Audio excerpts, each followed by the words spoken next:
to Paul. Coming up this week on the OK Bloomer podcast. The hobo stealing pies is the real pandemic these days. That's the undeniable one we can all agree on. Married with Children intro, ... Christina Applegate banged Adam Duritz. Oh, she did! I don't want to talk about Blossom anymore. Oh my god, that's horrific. How f***ed up is that, man? That is the biggest, left turn this podcast has ever. Don't know about the future. Don't. They don't care about the future, because they live it in the past. Sal and Curtis are taking all 5 seasons of Blossom to task. You'll laugh, you'll cry, you'll be weak in the knees. This show's got more range than this on the keys. Only gal in the house, and that's how she goes. One brother was a junkie, and the other one was. Weekly lessons coming fast in the Russo flat.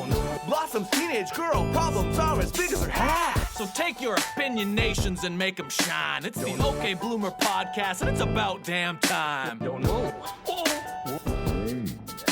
Don't know. Who's with the band, Sal? We're with the band. The band is back. Yeah, we are. Wow, can't an episode. We got a lot to talk about tonight, I know it. The OK Bloomer train continues to roll just like the one outside your window that delayed us for Yeah. the last 20 minutes. Yeah, it may come back. It's what you do for buying a house next to the train tracks. Yeah, well, it's all my You can never leave apple pies cooling on the sill because those hobos hop off and steal it. How did I know you were taking a drink? Get out of here, you hobos. Oh, that is good stuff. I shoo them away with a broom. They punch the top out of their top hats as they stomp away. Is that like an old trope, or do people who live in the country still do that? Maybe where you live, it's more common. Leaving pies on windowsills. I thought you meant hobos hopping off trains. Yeah. Is that still a thing? Do people leave pies on windowsills? I don't know. Maybe, yes, absolutely they do. I mean, we would if we didn't have the hobo problem we do. If it wasn't for those pesky hobos. The hobo stealing pies is the real pandemic these days. That's the undeniable one we can all agree on. There should be a more you know about that. Listen, folks, if you're cooling pies on windowsills, keep an ear out for the train. How many pies can fit in a bindle? It'd be hot though. They'd have to pick it up and juggle it around between their hands at first. It'd be like, well, yeah, because their gloves don't have any fingers, so they're like, ow, and they got to get back on the train before it takes off. They do that run where they pull their knees up real high in the air as they're running with a yeah, hot they pie. do. And they're simultaneously throwing it up and catching it while blowing on it. While Sal's chasing them with a broom. I feel like hobos would have made great circus clowns because they're kind of sad and they're used to playing the fool. And they're used to making people laugh and having laughter showered down upon them. That's fascinating. We should do a documentary. Yeah, I'm sure there's a crossover. If there was a Venn diagram. Oh my god. There's a That's what it would be called. It would be called The Crossover. And then thered be a picture of a train going over the tracks right by a circus. In the very distant background, there's a house with a pie cooling on the windowsill. Yeah, with just Sal's eyes above the ledge. Like Ziggy. Yes, exactly like Ziggy. God, if I had $1 every time I was telling a story about you to my friends and I had to say, yeah, like Ziggy. Yeah, that's pretty accurate. It's so accurate. You're my little Ziggy. I'm like the perfect cross between Ziggy and Garfield. That's my Venn diagram. Ziggy on one side, Garfield on the other, Sal in the middle. I don't know if I have talked about Garfield or thought about Garfield in the last 3 years. And just a few hours ago, my dad took me to Burger King for supper. I'm a grown ass man. But my dad took me to Burger King for supper, and there's a big poster for the garlic Whopper, and the font is in Garfield, and I Really? stood there and stared at it. Yeah, because the G for garlic, like it's exactly the Garfield font. Because you remember those stupid long rectangular books, right? Yeah. The Garfield books. Yeah, I used to buy them at the Scholastic book fairs. Yeah, you did. We all did. Right? That and Lamborghini posters. Yeah. But you remember the Garfield font. Like, it had a fun font, and you just remember that G. Wasn't it like yellow block letters almost? Yeah, but just the shape of the letters. Like, you would remember the G. Yeah, I You'd can remember picture the it font right if you saw. Yeah, and go look at the Burger King ads for the Garlic Whopper. It's the same font. It's that G. All right, I gotta look this up right now. Do it. And I was mad because Odie keeps stealing the damn lasagna. The letter G for garlic. It's the big same giant- font. It's the same Right? font. Isn't that weird? That's so random though. Like, how did your mind come to that? I don't know, but it worked. I was like, I like Garfield and Garlic Whoppers, so this ad campaign is targeted right at me, and I have to comply. I love how your connection to Garfield started with your father taking you out for a Whopper. That sounds like a childhood memory, but no, it was tonight. It was today, and I had Garfield flashbacks. Then we ragged on John for being such a loser. You right? John was a piece of shit. He fell asleep on his tennis racket. Remember that? Oh God. I remember, like, later on, it all just became about how, like, Garfield was obsessed with killing spiders. And he loved coffee. Yeah. Like, oh my God, my life is a collision of Garfield and the music video for Aerosmith's Crying. It all goes back to those two things now. That's your Venn diagram. Both of Yeah, our, right? we can at least agree that both of our Venn diagrams contain Garfield. No, my Venn diagram is just the video for Crying. It's one circle. All right, let's do it. Okay, man. Season 2, Episode 4, I'm with the band. First aired October 7th, 1991. We ready to finally do these synopses? Let's do it. All Hit right. me. Disney Plus. Disney Plus. Blossom and Six take an overnight trip with the school band. They sure do, Disney Plus. They sure do. I mean, there's nothing wrong with it, but TVDB says Blossom enjoys unchaperoned bliss on a school band trip, which enables her to play around in a hotel room with Six. Meanwhile, at home, Nick fears Anthony is messing around again. Confusing verbs, but sure, that works. It's a little more intriguing, I think. Over on imdb.com, Let's do it. you will be surprised to know they lowball it. They took a Really? page out of Disney Plus. Yes, I'm looking at the last episode and the next episode, and they're both like full paragraphs. I'm with the band, however, says Blossom and Six go on a school band trip while Nick and Buzz deal with the boys back home. Blah. That one's not that good. Did they deal with Joey? No one deals with Joey. Yeah, not really. Okay, I do not skip the intro. No. I can watch Blossom cartwheel into frame all day, every day, for real. Like at the very beginning when she comes bounding in. Oh, so good. That's not in a creepy way. It's just, it makes me excited because I love the song. And how would you not cartwheel into frame when that song starts if you had the opportunity and the ability? Like, we know what's coming, hopefully in season 3 and beyond. We know the intro that's coming, which is the ultimate best Blossom intro ever. But this one's pretty good. I like this one a lot. This one says nothing about the show and the characters, but No. it still makes you excited because it's so it gets me big. pumped up every time. It's just this weird girl dancing in a bunch of different outfits, Yeah. and just there's no connection, and yeah, I kind of like it. So yeah, I noticed I think it's the first shot. She's wearing a skirt of ties. Did you talk about that? a skirt of ties. It looks like she's wearing, like, she's got like a skirt on, but it looks like it's made out of like neckties. No, I'll have to go back. Yeah, I'm pretty sure it's the I don't first know. shot. I just wrote skirt of ties. That was my note. Skirt of Ties is our future punk band. I love it. You know what else I love? I love that flute and the Too Many Cooks shot. We're not there yet because for some reason we go back to episode 2's white genie costume. Okay, for the so second is that last the shot. outfit? Is that the new? Because I wrote new outfit as well. That was my other note. Someone is making a conscious decision to use even and odd episodes, and I don't know why. And there's got to be a reason for this. Hit me. Opening shot, Flautist is still kicking ass. Yeah, so Blossom and Six are packing in the living room. They're bringing way too many clothes.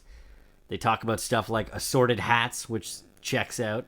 Hammer pants. They mentioned hammer pants. Yeah, and Nick says they're only going on an overnight trip. So I have to pause and walk around my basement a few times to just absorb this atrocious fashion. Yeah, it really threw up the early 90s all over this set, man. Written by Josh Goldstein and Jonathan Pryce, which is going to be, this is going to be important later. I have theories. They wrote an episode in season 1 that we did not like. Yeah, well, we'll break this down as we go on. Okay. Yes, along with the hammer pants, they're bringing Bermuda shorts, and that is something I have not heard or thought about since probably 1991. Bermuda shorts. And there's just like bad acting where Buzz goes, well, how long are they going away for? And Nick goes, overnight. I said, the first joke is a miss. We're not doing well so far. No. And then Nick asks if... Sick Buzz impression, by the way. Yeah. You murderer. Nick asks if she really needs anything other than her band uniform and her trumpet, and that's what Blossom forgot. Yar! Back up the stairs. The trumpet she be starboard, and the uniform be port. He's asking about the supervision. Blossom says the music teacher's staying on their floor, and their chaperone is Melissa Alter. She's an honor student, very mature, meticulous. Six says almost like a nun. Blossom says, don't oversell it, Six. Buzz asks, how do you even win a marching band competition? And Joey, with the first laugh of the night, says, there are no winners, only losers. Yeah. I said that was also a rare clip of Buzz that wasn't about making life miserable for Nick or something that makes him sexually aroused. Yeah, so they're going to San Francisco for this music competition. Buzz talks about being on the bus, and he says he has memories of it being like a cheap motel on wheels. You name it, they did it twice. Jazz orgies happened on the bus. And there's our Buzz. He's back to normal form. I still hate this character. Yeah, I'm not a big fan of Buzz. So Nick asks if there's going to be any boys. And then Joey says, don't worry, the only boys on the trip are too afraid to shower in gym class. Six says she resents it and that Robbie Brandon loves showering with other guys. And again, here's another gay joke played for laughs, right? Right, but tag me in. Oh my god. Okay. She realizes what she says and reacts accordingly, which is really good stuff from Jetta Von Oy. I actually did write that the realization that she has that the kid is gay is pretty funny. Just for fun, I looked up Robbie Brandon on Facebook, and there's one. And he cooks at Lake Country Grill in Ordilla, Ontario, so he's up in your neck of the woods. So I want to, isolate that clip and just email it to him and then block him. And, not in any sort of mean homophobic way. I just, how many questions would you have? I wish I woke up one morning and in my inbox some stranger had posted a clip of, Carl from Family Matters saying, Curtis makes out with dudes, and then the guy blocked me, and I would just be wondering for the rest of my life, right? Yeah. So yeah, I want to send him Robbie Brandon showers with other guys. Just to a complete stranger who cooks at the Lake Country Grill. You know what you could do that would be even worse? Find out if he has a wife and send it to her. I thought you were going to say, wait for him in the shower. That's a third option. Our minds went in two different places there. I think mine's a little more psychotic, though. Send it to the guy's wife and just low-key ruin his life. Maybe he really is gay, and that would be, the nudge he needs to come out of the closet. Maybe we have to do this now. I don't know, man. I feel like it's a Robbie fine Brandon, line. It's a fine line of okay. absolutely ruining a guy's life or making it, or having it do a complete 180 and making it better. There's no in between. Robbie Brandon from Ordilla, Ontario, who cooks at Lake Country Grill. It's okay to come out. It's enough. Enough is enough. We all love you. We support you. And it's okay, my friend. You don't have to worry anymore. Just, we want you to be happy and be you. And if you like showering with other men, that's fine. There's nothing wrong with that. 2021. There's absolutely nothing, but he's probably afraid to come out. You know, maybe he grew up. I think Robbie Brandon grew up in a really religious house, so it's probably weighing on him. I'm searching on Instagram, and there's 4 Robbie Brandons here. Whoa, no way. Yeah. Well, they each get one. Maybe some of them will end up together. Could you imagine if our Robbie Brandons paired up because of us? Okay, Bloomer Podcast. Bringing love. Connecting Robbie Brandons. We're your hookup. Holler if you hear me. Anyways, Robbie Brandon, we hope you get the courage one day, and when you're ready, we fully support you. We have your back, Robbie Brandon. Nick asks Joey to carry the girl's luggage, but Joey says he can't because he hurt his back sliding into second. Then the doorbell rings, and it's the chaperone, Melissa, who Joey thinks is quite attractive, so he leaps into action, hoping to eventually slide into home with her. Right. Nick gives Blossom some emergency cash and kisses her, and then Six pouts and looks at him, and he goes, I feel like Al Bundy, and gives Six some cash. And what a name drop. I'm not sure those audiences cross over, my friend. I'm sure they probably did. You think people finished watching Blossom and turned over to Married with Children? Maybe. Yeah, maybe. Maybe. That was like the Married with Children intro, right? Where he's like handing out the money to like his family. Love and marriage, love and marriage. Oh, so good. Talk about another good theme song. In my notes here, I just wrote Married with Children intro, ... Christina Applegate banged Adam Duritz. Oh, she did! It always goes back to him. I just had to remind you. I hope he gets wind of this and just like sends us one snapshot a day of how awesome his life is. But it's him doing lame things in awesome situations, you know what I mean? Like he's on some supermodel's bed covered in like super expensive satin sheets while she's in a robe combing her hair in the background, and he's like eating a bowl of SpaghettiOs and he's got tomato sauce all over his face. That's the selfie I want Adam Duritz to start sending us as just the ultimate middle finger. And sadly, that's probably not too far off from what actually happens in his life. I'm sure it's not. So Joey comes back in and he says, with all the band geeks on the bus, he hopes he didn't get any doofus dust on him. Did he whoa or did he not whoa there? Did you count that? I didn't think there was a whoa. It was like a 3/4 whoa, but it wasn't a Joey whoa. It was just like a whoa. It was a conversational whoa. Right. Just a cash whoa. And he says his record's still intact. And then Nick says, oh, Melissa shot you down. And he says, like a Patriot missile. Okay, number 1. Nick will saw his left arm off to keep Blossom from talking to guys, but yet he's championing Joey's never-ending quest to score. Yeah, but that's not surprising. This has already been established. Yeah, it's still weird. It's still so hypocritical to me. I agree. But I also, number 2, didn't get the Patriot missile. I don't get that. What am I missing there? Yeah, shot down like a Patriot missile? I didn't look into it. Yeah, so Nick's worried about the trip. They're singing 99 bottles of beer on the bus.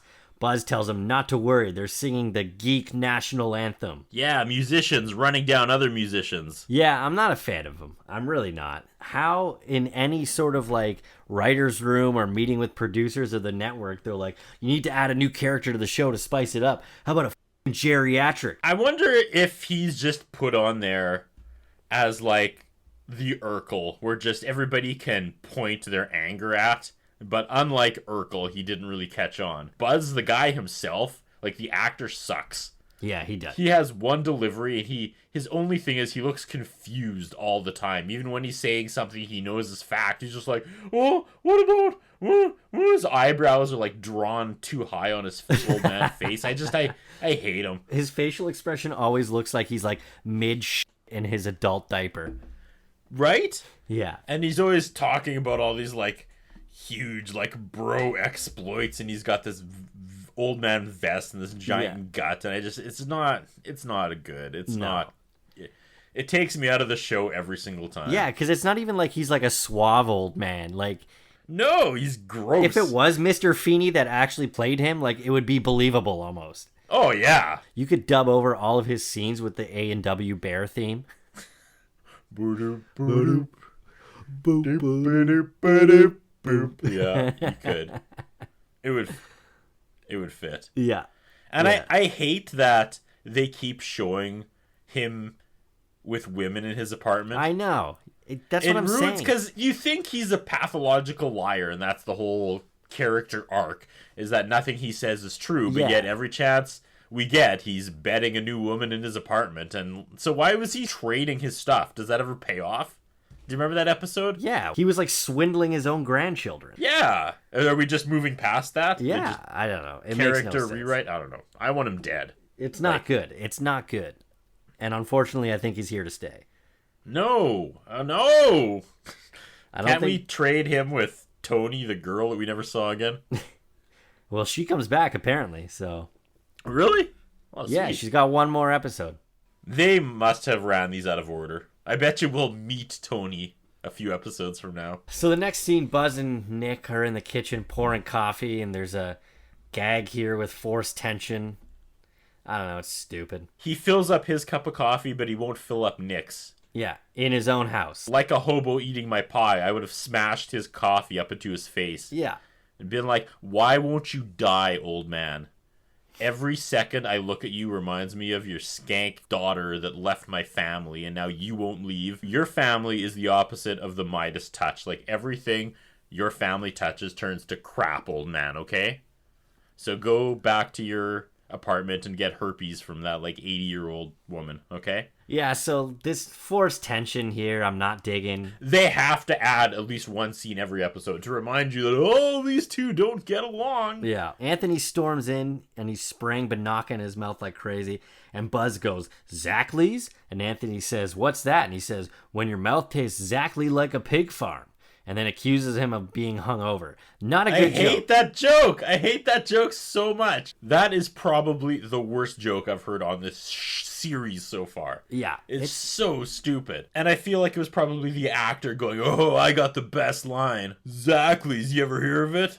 Like, that's the biggest dad joke in the world. Yeah, so he accuses Tony of being hungover, and he says he hasn't been drinking, and then he bails. Rightfully so. Like, some old man just be like, you're drinking. Right? Be like, who are you again? Nick defends him, which is good. Yeah. And then Buzz starts, like, he just starts stirring shit up with Nick. Yeah. He's like, oh, I know the signs and you do too, you know? Yeah. It says, Buzz just starts poking the bear for no reason. Yeah, like, get the fuck out of the house, man. Just get out. Right? Go away. Well, even with Anthony, he's like, I haven't been drinking. He goes, hey, nobody says you have. Yeah. Someone knocked this old man out already. I know, right? So the next scene, I wrote, Too Many Cooks Full House Edition. Yeah, you're darn right. They steal a shot from the Full House intro. Right? It's a rare condition this day and age. It's so funny because when they read had like the establishing shot of the Golden Gate Bridge, in my head it was like, do-do-do-do-do-do-do. I love it, man. Yeah, I actually wrote the lyrics. It's a rare condition this day and age to read any good news That's on Family the Matters. newspaper page. That's Family Matters. Is it? Yes. Oh, it is! Oh, no! Because then I got... But then I was like, it made me sad because I was like, oh, man, imagine the people that wrote that lyric. It's a rare condition to read any good news on the newspaper page. Being able to see, like, 2021 summer and, like, social media. Like, you had no idea, you dumb jerk. What's Full House then? Standing tall. No, that's Perfect Strangers. On the wings of my... Show me that smile again. Show me that smile. Don't waste another minute of your crying. We're all nuts Christians. I think Right? the rapture's gonna come and take everyone but you. Whatever happened to predictability? The milkman, the paperboy, evening TV. Till I get to live in here, somebody tell me please. This whole world confusing me. And the little voice inside you whispers, "Ba-doom, kid, don't sell your dreams so soon." That line got me through many a hard time, Sal. I hope that's the right lyric. Wow, that's good stuff. Don't sell your dreams so soon. Everywhere you look, everywhere there's a heart, I hear to hold on to. Chippa-chippa-ba-dow. So good. So awesome. Like, how come nothing feels like that anymore, huh? I know, nothing right? Nothing feels like Friday night, Oh my like that God. song. It would honestly be money if one of the streaming services, they should actually have like a live channel of just like TGIF shows. Yes, that only went live Friday. Yeah, but like they should air Abs- them. They should air them like the same weeks that they all aired. So it was like this episode of Perfect Strangers aired, while this episode of Family Matters aired, and this episode of Full House aired all in one night. You know, I would be there for that. I would kick my family out of the house on Friday nights. people would be all over that. That is $1 million idea. Nah, I've got a few of them. I can't even move past that, how good that would be. Right? They could run original commercials from like 1987. Do you remember when the characters would host it though? Yeah. When in between shows there'd be like 30 seconds with like Balky and Larry, and they'd be like, coming up next, Full House. Coming up next, Michelle falls off her horse. Will she get back up? I don't know, cousin. Back where I come from, we ride our horse backwards and on our head. Oh, Balky. Full House is next. Hands on the hips, furrowed brow, shaking your head in disgusted Balky. All right, let's get back into the show. Whew. So Blossom and Six are in the hotel, and they're super psyched about it. You remember those days? Like you get to a hotel, and you were like as a kid. I still have those days, man. Yeah, I love but I mean, like, hotels. especially as a kid, like you're just like super psyched about staying in a hotel. Yeah, I know. I travel a lot for work, and I still have that. Yeah, I love it. Fair enough. Out of nowhere, they throw Melissa under the bus. Yeah. We have no prior warning or anything alluding to that Melissa is not who she says she is. That she's not but on the up and up, immediately no. they're like, she's not a goody two shoes. She's down in the bar trolling for celebrities, and they call her what, low light trash. Yeah, they call her scum and trash, and then Yeah! they say that they want to do the same thing. Yeah, was that the joke? Yeah. All right. So then they hear that the Fresh Prince is staying at the hotel, which we talked about last time. Yeah, he is. We missed the weird joke where they're stealing everything from the room. Yeah. And Six goes to steal the Bible, and she goes, "Who's gonna know?" And then they both look up. Weird joke. Yeah. That would be like a Kirk Cameron. What was his show again? Growing Pains? Yeah, Growing Pains joke. Yeah. But that's neither here nor there. When we do our Growing Pains deep dive, we'll get to it. Yeah, it's coming up, I'm sure. I'm sure somebody from the show is going to have a cameo. I hope it's Leonardo DiCaprio. Right? A Yeah, it was crap weird show. that he was on that. And then they got the daughter who was like suddenly 5. I don't remember that. I remember the Family Matters middle girl that just suddenly was gone and no one ever talked about her again. Yeah. Remember that? Yeah. Yeah. But what happened to her? Like, what was her deal? I don't know. No, just gone, eh? Just gone. I guess like they just decided they didn't like her, so they just wrote her off the show. Didn't that Could ruin you her imagine? life too? Well, it ruined my life, so I can Right? only imagine. Like think about it. Like as a kid, and just be like, they don't want me on the show, like for no reason. Like I think they just got rid of her because they were just like, we got nothing for the character. That stuff sticks with you, man, on that scale. I remember going to a trade show with my friend in like grade 6. Yeah. And we were just looking at this weird display of lights, and this photographer came up behind us. And he's like, "Hey, I'm from the local newspaper. Can I take a bunch of pictures of you looking at the lights?" And we were Yeah. like, "Awesome!" And he took a bunch of pictures of us, and he's like, "Yeah, how about one with just this guy?" And I was Oh. like, "Okay." So I stepped out, and he took like 1 or 2 pictures of my friend Andy. Front page of the paper the Yeah. next day. That was the exact moment I was like, I am an ugly kid. Like, for real. Turned out he didn't even work for the newspaper. He was just a pedophile. Have you ever gone back to your childhood and thought, Oh my god, like the weird people you knew and what was their deal? yeah, or like, you know what's actually super fucked up? And I had this like, this was maybe like 7-8 years ago, and we're just shooting the shit about God knows what, and it literally like unlocked a memory from my childhood that I guess I had repressed. It's nothing like too terrible, but it's pretty crazy. One of my best friends in elementary school, his parents had like a yacht. Every summer we would like take their yacht down to like Toronto Island. And one year I was there with my buddy, and like I was in bed, and his parents were drunk like out on the deck, and his dad like started beating his mom. And I was like fucking terrified, and I was like, do I get up and tell him to take me home right now? Because like I was really scared. I was like, or do I go back to sleep? And I just like waited it out.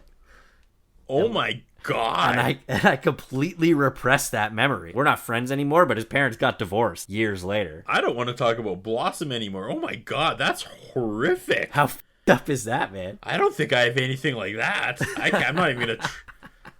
I'm not gonna step to that. Oh my god, Sal. And then like the next day, they just acted like everything was cool. It was weird, man. Having breakfast, she had an ice pack against the side of her head. Oh my god, that is How f***ed up is that? so horrible. I can't put any of this in the podcast, but god damn. You got to put all this in the podcast. I don't know, What are you man. talking about? I don't know. That is nuts. That's a memory I definitely repressed. Yeah, you should probably tell someone about that. I've told Not you and I've me told over a John. blossom. We're good. It's like I didn't even tell my parents when I got back. Like they don't know. To this day they don't know. You should probably tell your parents. I bet you now as an adult they would be able to match that story. You think so? Yeah. Good times. All right. Where are we? I don't even know where we are. We're getting heavy with some shit tonight, man. They want to go to the bar. Yeah. They went from suddenly they're in the hotel stealing Bibles, calling Melissa trash, Yeah. and then they want to go to the bar. And Blossom says they could only pass for 21 in dog years. Oh boy. Yeah. Melissa said the Fresh Prince is staying here. And I said I had already forgotten about that. And then I was excited because we may get Will Smith and not in a dream sequence like I assumed. Oh, yeah, good point. I didn't even think about Right? that. Yeah. I assumed it was going to be a dream sequence Will Smith, but no, we might actually get real Will Smith as Will Smith in an episode of Blossom. Then they wrap the entire Fresh Prince intro, and I feel like I used my "what is happening" too early. Yeah. Thoughts on this bizarre scene of Blossom beatboxing while Six raps the intro to the Fresh Prince of Bel-Air? I thought the little jump that they did at the end was pretty funny. Yeah. The audience claps, they go nuts. Yeah, they loved it. I'm trying to process this. So, the Blossom universe is real, but the Fresh Prince of Bel-Air is still a television show in the Blossom world. universe. Yeah, that makes sense. All right. No good? So, Will Smith, the actor, couldn't watch the TV show Blossom. That wouldn't be possible. No. Okay. Okay. I never thought about it on that level. You're too busy not thinking about your friend's mom getting the crap kicked out of her on a boat when you're having a sleepover. That is the biggest left turn this podcast has ever. Let's just repress all those memories now. Just bury them deep down inside and move on. Yes, they talk about cute guys. Six likes one guy that slept on the bus and claims she also tried to fall asleep so she could say she slept with him. And the audience don't know what to do with that. Creepy. Yeah. They won't full on commit laughter to that joke. It's kind of like, it's nervous laughter. Yeah, these jokes aren't good. This episode was written by the guys who hate the Laker girls, right? I think so, yeah, Yeah, which this makes checks sense. I have theories coming up, okay? All right. Room service comes. Take it away, Sal. This Yeah, guy. It's some weirdo with long hair, and he brings Cheerios and milk, and he just tells them to charge it to the room. And then he starts peer pressuring them. He's like, come on, all your friends are doing it. Yeah. This is different for him because usually he's trying to lure kids into his van with Cheerios and milk. He talks them into ordering steak, lobster, fries, and onion rings, and then he tells them to help themselves to the honor bar. Why do they call it an honor bar? Because it would be our honor if you used it. And then they find a bunch of booze. Yep. They scramble to open it. Chips, peanuts, and vodka. Back at home, Joey is excited because Buzz has a bulldog tattoo on his butt. Yeah. Although Buzz claims now it looks more like a Sharpay. Nick is mad now because Joey wants to get a tattoo and Nick won't allow it. So smashing the blonde chaperone, no problem. Yeah. But getting a tattoo of a bulldog, But Grandpa says, I don't give a damn what Grandpa said. Yeah, give him hell, Nick. Right? Yeah, and then he says it's not fair because Nick has an earring, and then Nick says it's different. And then I wrote, Buzz calls Nick gay for having an earring over a manly tattoo. Did you see, though, there's a cutaway of Buzz when they start talking about they start fighting about the earring. And Buzz is just, he's so happy and laughing. He's just so damn proud of himself that he got these two fighting. Yeah. Honestly, someone knocked this old man out. I know, man. Get the fuck out of the house, Buzz. Get out of here. It's so obvious he's trying to pit his children against him. Right? This man is human cancer. Yeah. He goes, the guy with the effeminate earring is telling his son not to get a manly tattoo.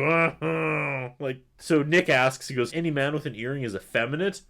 unless he has a pig leg and an eye patch and a parrot. He's like, Joey's biggest problem is that he listens to you. Like, Yeah. What?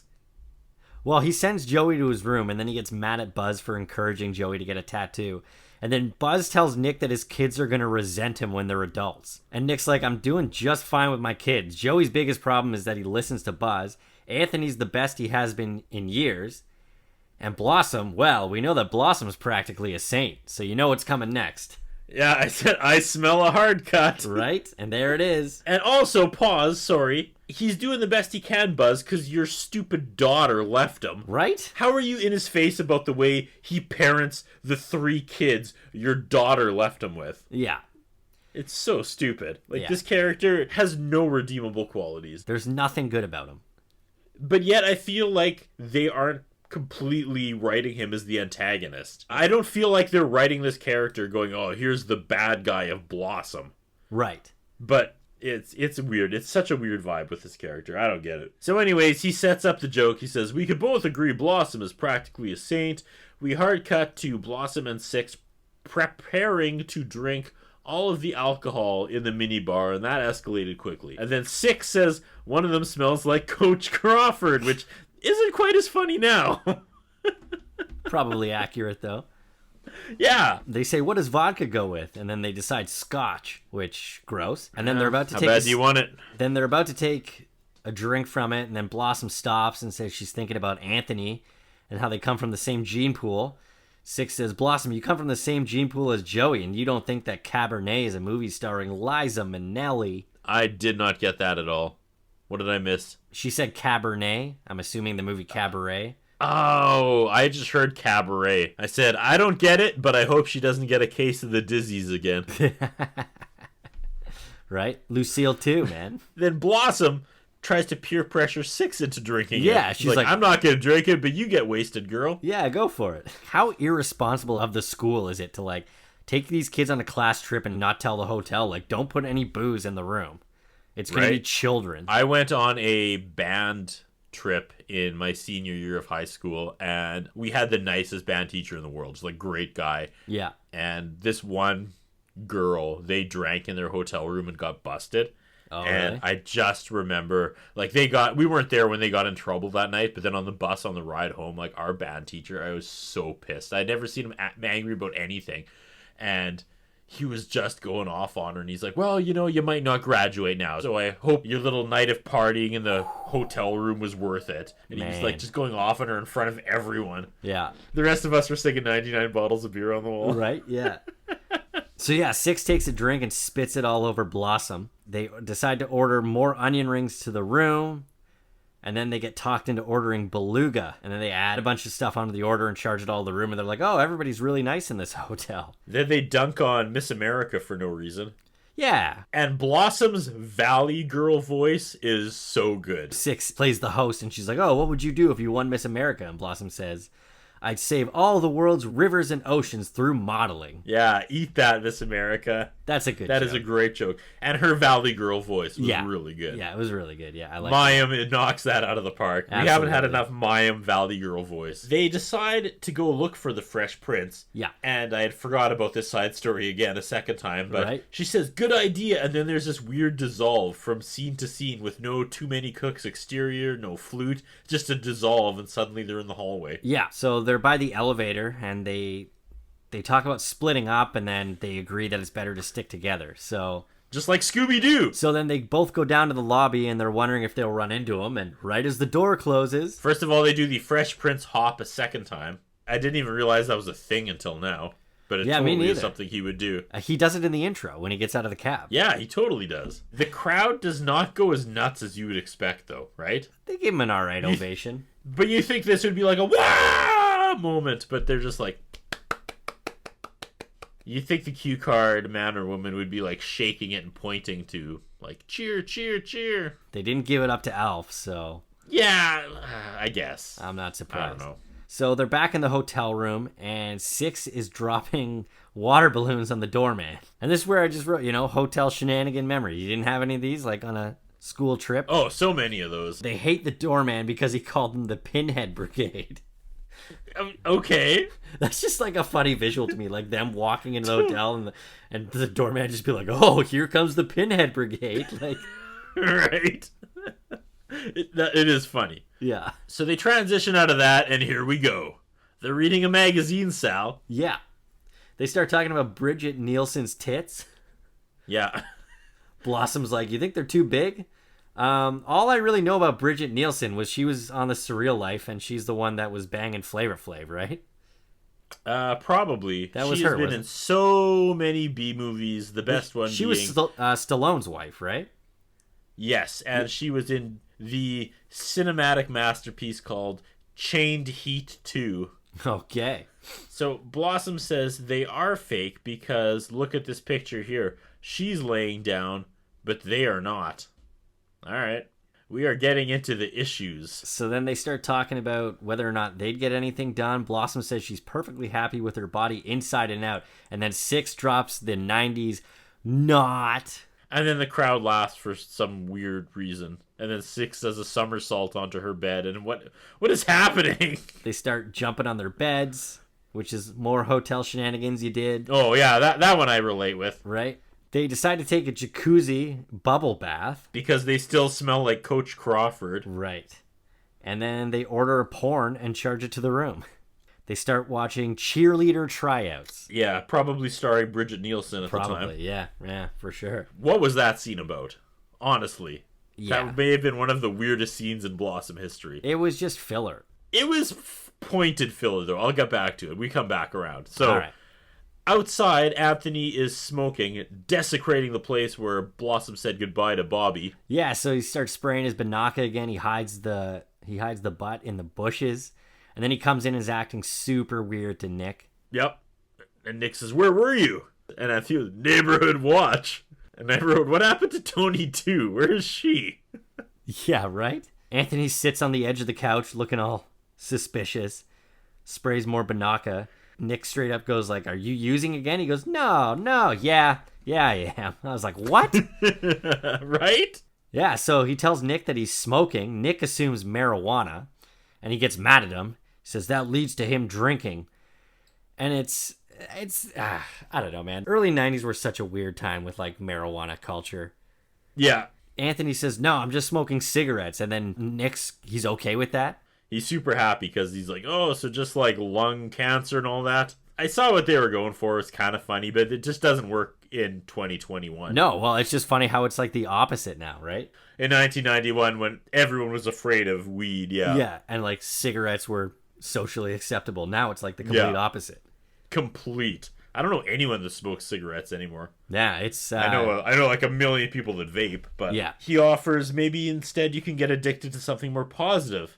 And Anthony says most of his friends are either into Jesus or jogging. And that is one of the best lines I'm going to steal from this show so far. That joke is really, really good. I liked it. I liked it a lot. Nick says he knows how he can get Anthony to stop. And Anthony goes, "How?" And he goes, "If you smoke one more cigarette, I'm going to rip your head off." All right. We're back to this Nick again. As long as you're not smoking marijuana. Yeah, right? So, back in the hotel, Six and Blossom are done watching porn, and they are having a bath together. Can I go into this? Writers Josh Goldstein and Jonathan Pryce are just dripping sweat as they write this scene, I swear. Goldstein called his wife and was like, "Don't bother going to sleep until I come home, lady." Oh, no. They are just worked up.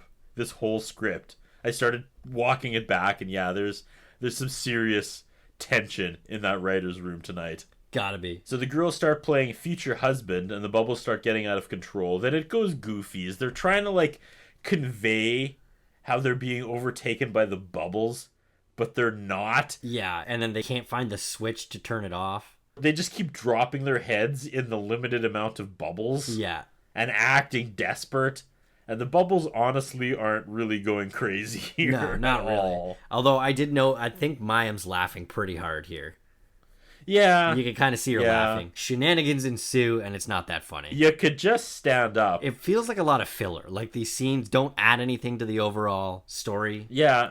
and they're not paying off. No, but Goldstein and Price were like, "All right, they're having a bubble bath together. All right, how far can we push this? They're talking about boyfriends in the bubble bath together. Mel Gibson's butt. Yeah. You know, Yeah, it was stupid. just It's just heavy in the writer's room tonight. Everybody out. Everybody out. I gotta write a scene. Prince, you stay. You and me, boy. So it's the next day after the marching band competition. And what is this, Sal? What do you make of this?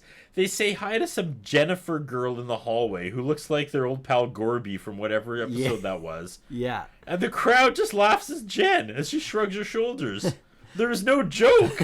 Just this girl just shrugs her shoulders and the audience laughs at her. It was so weird. How is that funny? It is now that we're talking it out.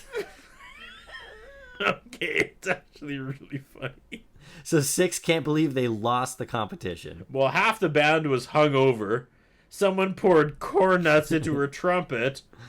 And the glockenspiel went through the bass drum. Yeah. Cutaway of 6 reacting. Those single cutaway shots still just stick out like a sore thumb to me in season 2. They were nowhere in season 1. At this point, I took note of Blossom's voice. Do you notice it's a little like raspy this episode? Yes, it's completely raspy. It sounds like she has a cold or something. Yeah, she's been smoking like 6 packs outside with Anthony. She's been smoking Anthony's carton of cigarettes. Totally. So they talk about how their chaperone hasn't been around at all. 6 says she came in about 3 a.m. with the bellboy. They took the mattress off the cot and left. So Melissa banged that creepy adult man I don't who know. apparently works 24-hour shifts in the hotel and wouldn't even look at Joey. Yeah. All right. So they go to pack. 6 wants another shot at hitting the doorman with the water balloons. And then she says she never noticed the naked statue in the fountain before. And Blossom says that's not a statue, that's our chaperone. Honest to God, there is no blood left in Josh Goldstein and Jonathan Prince's heads at this point as they work on this episode. Like, yeah, totally. Josh Prince was not fresh at all. The transition music starts and they look at each other and Blossom shakes her head. Right. Which is like exactly the perfect strangers thing I was riffing on before. It actually happens in this episode. Back at home, Sal, Nick's pretending to play the piano. He's actually composing music for once. Oh, yeah. Tony walks in, says he quit cigarettes. He hasn't smoked in 14 hours, but has 112 miles and put on 37 pounds. Praise the Lord. Yeah. Well done. Good stuff. Yeah. I wrote that wrapped up quickly. I really like Anthony's storyline in this episode. Yeah, I like Anthony in general. I think he's a good character. Yeah. Here's where I wrote, also 4 minutes left with credits and no fresh prints. Right? So Joey and Buzz come in from the mall. Joey says he decided not to get a tattoo, but when he's 18 and his butt is his own, he's going to get the Starship Enterprise on one cheek and the Klingon vessel on the other. And when I push them together, and then Nick cuts him off. I said, thankfully it wasn't a Star Wars joke, because then I would have said, I also wonder who shot first under the table, Josh Goldstein or Jonathan Prince when they were writing this episode. God. Right? That's gross and well-deserved. That's gross, but that's also a really good Star Wars reference. It's the only Star Wars reference I know. Well done. Joey says he got his ear pierced, and Nick's kind of pissed at it at first, and he says he did it just like you. And Buzz says, Chip off the old powder puff. yeah. Buzz rips on them for being gay some more. Right? He's like, oh, go sip your international coffees, talk about your feelings and all that crap. And he's like, another Hallmark moment. Yeah, just go away, Buzz. Just go away. That theory pans out in this episode, where they're pushing the like sexualized female scenarios over the top and just pushing as many gay jokes as they can, because they're super, super insecure about what's going on between these two. Could be, man. I don't know. I'm 100% convinced that's what's whatever going on. it is, it's very lost. They are hooking up in the writing room, and then they're afterwards like, oh, that was weird. Oh, we'll never talk about that again. And then an hour later, they start side-eyeing each other again, you know? They can't all be brave like Robbie Brandon. These two are still completely in denial. Come on, just live the life like Robbie Brandon. So back at the hotel, they get the bill for all the shit they ordered. And I wrote, uh-oh, Nick's gonna be pissed. But we never end up seeing that. You don't think they would get into super trouble ordering a porno in the hotel room and drinking alcohol? Well, that's what I'm saying. How's the school not on the hook for this, first of all? How is, like, all their parents haven't been called because the whole band was hungover? It's a very unblossom moment where they make bad, weighty decisions And then they just get away with they it. don't get called out for. Yeah, they just get away with it. Like, there's no scene where, like, Nick finds out about everything that happened. It's like, well, you're not going on this school trip again. It's just like they get away with it. And that's it. I guess, yeah. So Six says that she forged her parents' permission slip, and then she says, well, at least the robes were free, and Blossom tells her they're $100. So Six goes to put the robe back. Blossom gets on the elevator, and the Fresh Prince himself is there. He keeps calling her babe, and she screams, and she says that they tried to call his room, but he must have used a different name. He says he used an alias because people might scream and call his name. I thought that was pretty funny. Yeah, that's pretty good. She says, what name did you use? And he said, Joe Piscopo. Did you track this? I tried. So Joe Piscopo, obviously SNL in the 80s. Yeah. The only info I could find about Will Smith and Joe Piscopo was that they were both on the September 13th, 1990 episode of Arsenio Hall. Weird. That was all I could find. The only controversy I could find about Joe Piscopo is that he was suddenly featured on the cover of a muscle and fitness magazine in the 80s, and he was suddenly just jacked, and people accused him of using steroids. No. And then Will Smith dunked on him in an episode of Blossom in 1991. Yeah, but was it like a dunk? Like, I just didn't get it. I feel like it was probably a dunk. It was random. It was an inside joke. They wouldn't use Joe Piscopo for, like, giving him a shout out, right? So she wants an autograph, but he doesn't have a pen and paper on him. But now I know why he's wearing a stupid hat as well. Right. Because he gives it to her. Yeah. Yeah, I don't like this ending. So what happens next? Well, he learns her name, and then he says, like, stay cool, babe, or whatever, and, like, leaves. So then she starts screaming on the elevator, and then this was a kind of funny moment where Six joins her on the elevator and just starts jumping up and down and screaming with her, but doesn't know why. And then they get off in the lobby, and he walks by and goes, hey, be cool, Blossom. And she goes, later, Fresh. Yeah, and Blossom strikes a rap pose. Yeah. Freeze frame. Goldstein and Prince lean back, pens down, nod with a smile. The script is done. Yeah. Then they dramatically brush everything off the table, climb on, and start making out for like the third time today. I wrote, there's no extra scene where Nick finds out about the drinking or the stealing or the charging up the bill. No chaperone. No teacher punishments. Nothing. Her friend forging her parents' signature. Like, this one is just going to slide. The writers had good intentions, but like their hearts were just pounding. Yeah. They just wanted to get through the script so they could get back to making out. And that's fine. But it's just like the fingerprints of their sexual tension is all over this episode. Wow, I didn't look into it that deeply. I just thought it was I guarantee you that's what happened. Let's do the Cole notes. Blossom and Six go to a hotel room, drink alcohol, watch a porn, and have a bubble bath together. While the guy's side story was how everything they did was viewed as effeminate and made fun of. There's some serious projecting going on in this episode from these two guys. That is deep. You did a deep dive on that. Good on you. I'm telling you. I hope Goldstein and Prince, made a good go of it, and they were happy together for a while, if they're not together anymore.